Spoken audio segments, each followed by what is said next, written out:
Hello friends, good evening. সময় এখন 6টা 1।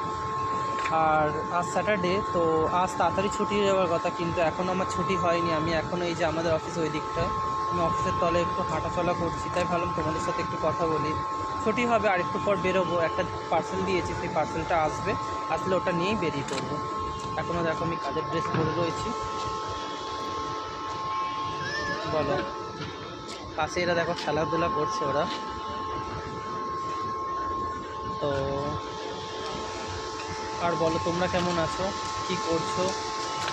চারদিকে এত লাইট জ্বলছে যে আমার ভিডিও করাটাই যেন চারদিক থেকে এত ফোকাস মারছে যে আমাকে ঠিক মতন দেখাই যাচ্ছে না। মাঝে মাঝে ভীষণ সাদা লাগছে আমাকে, মাঝে মাঝে কালো লাগছে। তো আমি বেসিক্যালি খুব ফর্সা নই, শ্যামবর্ণ রঙ, কিন্তু লাইটের আলোতে আমাকে ভীষণ ফর্সা আজকে লাগছে। এরকম ফর্সা হলে তো আমি নিজেই অবাক হয়ে যেতাম। বলো, তোমরা কেমন আছো, কি করছো তোমরা এখন? আমি তো এই তো দেখছোই, এখন ঘুরছি বাইরের দিকে। তোমরা কি করছো প্লিজ কমেন্টে জানিও। ঠিক আছে, চলো, টাটা টাটা, বাই বাই। দেখা হচ্ছে নেক্সট ভিডিওতে। ততক্ষণের জন্য টাটা, ভালো থাকো, সুস্থ থাকো, টাটা।